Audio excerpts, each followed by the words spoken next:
అందరికీ నమస్కారం. Welcome to Surya's view YouTube channel. సరికొత్త టాపిక్. ఇది కొంచెం ఓల్డ్ టాపిక్ అయినా రియల్‌గా చాలా మంచి topic.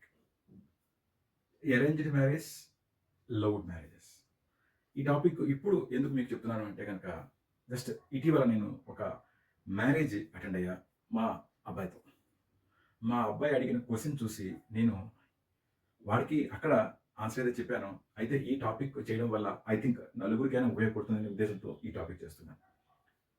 Arranged marriages and love marriages. అరేంజ్డ్ మ్యారేజెస్‌లో సక్సెస్ రేటు చాలా ఎక్కువ ఉంటుంది. లవ్ మ్యారేజెస్‌లో సక్సెస్ రేటు చాలా తక్కువ ఉంటుంది. అది ఎందుకు? అరేంజ్డ్ మ్యారేజ్‌లో ఒక అబ్బాయికి అమ్మాయి అవనివ్వండి, అమ్మాయికి అబ్బాయి అవనివ్వండి, పేరెంట్స్, వాళ్ళ రిలేటివ్స్ మనం ఎవరికైతే మన అమ్మాయిని అబ్బాయికి ఇస్తున్నామో, అమ్మాయిని అబ్బాయికి ఇస్తున్నామో థరోగా చెక్ చేసి వాళ్ళు సెలెక్ట్ చేస్తారు. అదే గనక లవ్ మ్యారేజ్ అయితే ఎటువంటి చెకింగ్స్ ఉండవు. జస్ట్ అమ్మాయి అబ్బాయికి నచ్చాలి, అబ్బాయి అమ్మాయికి నచ్చాలి అంతే. వాళ్ళ డిసిషన్ ఫైనల్. అంటే 10 మంది సంప్రదింపు అనేది ఈ లవ్ మ్యారేజెస్‌లో మిస్ అవుతోంది. ఆ రిజల్ట్ వల్ల సక్సెస్ రేట్ అనేది చాలా తక్కువుంది. కలిసి ఉండడం అనేది లవ్ మ్యారేజెస్‌లో. అలాగే అరేంజ్ మ్యారేజెస్‌లో ఒక కమిట్మెంట్ ఉంటుంది. ఎందుకంటే మీరు అరేంజ్ మ్యారేజ్ చూస్తే గనక చాలా చక్కగా బంధువులందరినీ పిలిచి అటుపక్క వాళ్ళ తల్లిదండ్రులు, ఇటుపక్క వాళ్ళ తల్లిదండ్రులు, వాళ్ళ చుట్టాలు, వీళ్ళ చుట్టాలు, బంధువులు, గెస్టులు, స్నేహితులు అందరూ వస్తారు. చక్కగా ఒక ఆహ్లాదకర వాతావరణంలో వాళ్ళు పెళ్లి చేసుకుంటారు. కమిట్మెంట్ ఉంటుంది. అదే మీరు లవ్ మ్యారేజ్ తీసుకుంటే గనక అక్కడ కమిట్మెంటు అమ్మాయి అబ్బాయికి, అబ్బాయి అమ్మాయికి తప్ప వేరే వాళ్ళకి కమిట్మెంట్ ఉండదు. ఒక ఇద్దరు రిజిస్టర్ ఆఫీస్‌లో సైన్ చేయడానికి వస్తారు. వాళ్ళు కూడా వీళ్ళు చాలా రిక్వెస్ట్ చేస్తే వస్తారు భయంగా. అంతే తప్ప ఎటువంటి అకౌంటబిలిటీ వాళ్ళకి కూడా ఉండదు. దానివల్ల ఫ్యూచర్‌లో పెళ్ళికొడుకు కానీ, అంటే అమ్మాయి అబ్బాయి గాని, అబ్బాయి అమ్మాయికి గాని ఎటువంటి భిన్నాభిప్రాయాలు జనరల్‌గా ఏ మ్యారేజ్‌లో అయినా భిన్నాభిప్రాయాలు అనేది సహజం. ఆ భిన్నాభిప్రాయాలు వచ్చినప్పుడు పెద్దవాళ్ళు కలిగించుకొని చక్కగా అరేంజ్డ్ మ్యారేజ్ వాళ్ళకి సపోర్ట్ చేస్తారు. చిన్న చిన్న ప్రాబ్లమ్స్ ఉంటే దాన్ని ఫిక్స్ చేస్తారు.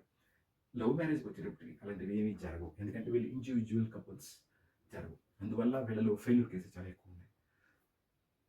ఇందాక మీకు చెప్పా ఆహ్లాదకర వాతావరణం. చాలామంది పెద్దలు, తల్లిదండ్రులు, తాతలు, ముత్తాతలు, నాయనమ్మలు, అమ్మమ్మలు, మామయ్యలు అందరూ వస్తారు ఈ పెళ్ళికి అరేంజ్డ్ మ్యారేజ్‌లో.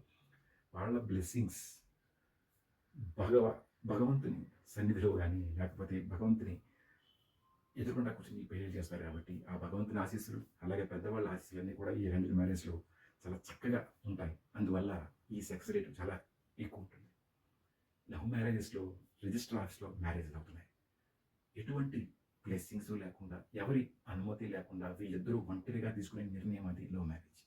సో, లవ్ మ్యారేజ్‌కి నేను అపోజిట్ కాదు. కాకపోతే మీ మీకు అమ్మాయికి గాని, అబ్బాయికి గాని మీకు నిజమైన ప్రేమనిచ్చే పర్సన్స్ ఎవరైనా ఉన్నారు అంటే వాళ్ళు తల్లిదండ్రులు మాత్రమే. మీ తల్లిదండ్రులు మీకోసం చూసిన అబ్బాయిని చేసుకుంటే, ఆ అమ్మాయిని చేసుకుంటే మీరు 100% హ్యాపీగా ఉంటారు అనడంలో ఎటువంటి సందేహం లేదు. ఒకవేళ మీరు లవ్ చేశారు, పేరెంట్స్ చెప్పండి. వాళ్ళు వాళ్ళని సంప్రదిస్తారు. ఒకవేళ గనక వాళ్ళకి నచ్చితే. లేదు అంటే డ్రాప్ అయిపోండి. అమ్మా, నాన్న చూసిన సంబంధాన్ని చేసుకోండి.